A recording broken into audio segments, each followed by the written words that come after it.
Yeah, and take a bit of time of actually spelling the person's name. I won't tell you how many times. I know my name is difficult to spell, but take a little bit of time, because that's one of the first things that we'll read. And if you don't even take a little bit of time and research to be able to get the name right, that can just immediately, kind of jar for the person who's reading it. It just makes us stumble, and when we stumble, then that's just not helpful to you if we're looking at your resume. And you were talking about, we need to make sure it stands out. Let's say we're not emailing it, but we're sending it in the post. I have seen resumes being put into squashed up envelopes with a coffee stain on them and goodness knows what else. That certainly didn't make a great impression. What are your thoughts in terms of the kind of quality of paper, the envelopes? Should we send things by good old snail mail, or physically drop them off by hand to a reception of an office? Well, I think in terms of sending it by snail mail, I would recommend not folding the documents. Better to put it in an 8.5 by 11 envelope, envelope where the document can lie flat. Not only from a presentation perspective and the fact that a big envelope is easier to spot than a smaller envelope, but also from a functionality perspective, there's a possibility that the companies that receive the resume might scan them, and so the creases from folding the resume could impact the ability of the resume to be scanned properly.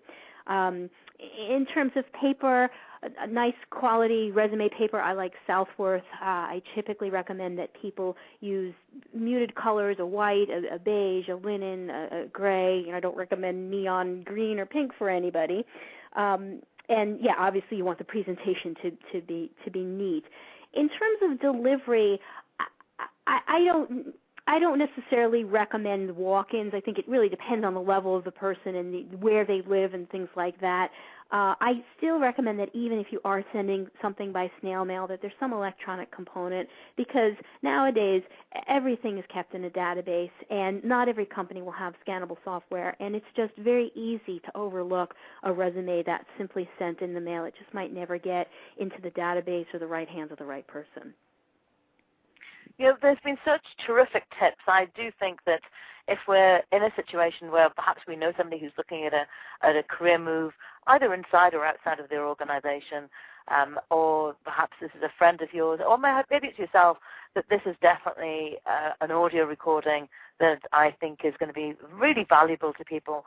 And definitely the book is just a gold mine of resources. So just remind people how to get the book. You can go to www.snipurl.com/HA for Happy About, my resume, RESUME.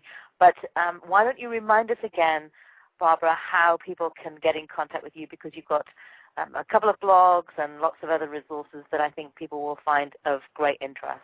Sure. My main site is www.careersolvers.com.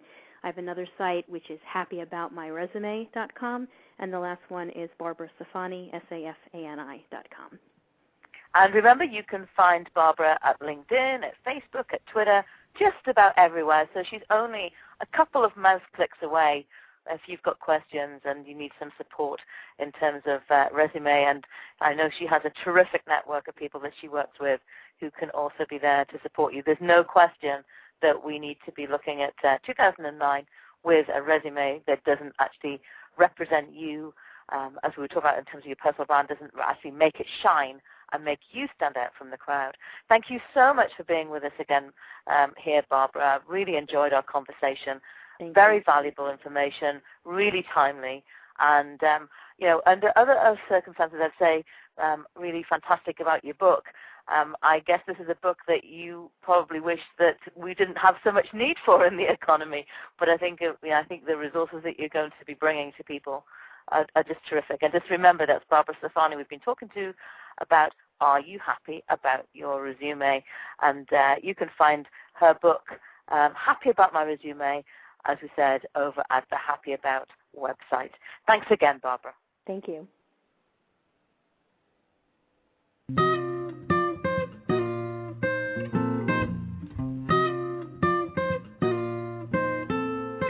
We hope you enjoyed this episode and really welcome your feedback. Don't forget, if you're an aspiring author or looking to publish a book series, please contact us by email at radio@happyabout.info. or leave us a message at blogtalkradio.com/happyabout.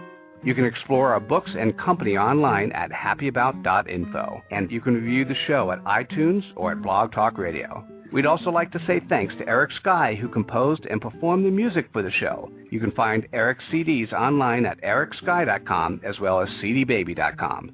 Thanks for joining us this week, and we look forward to having you join us next time.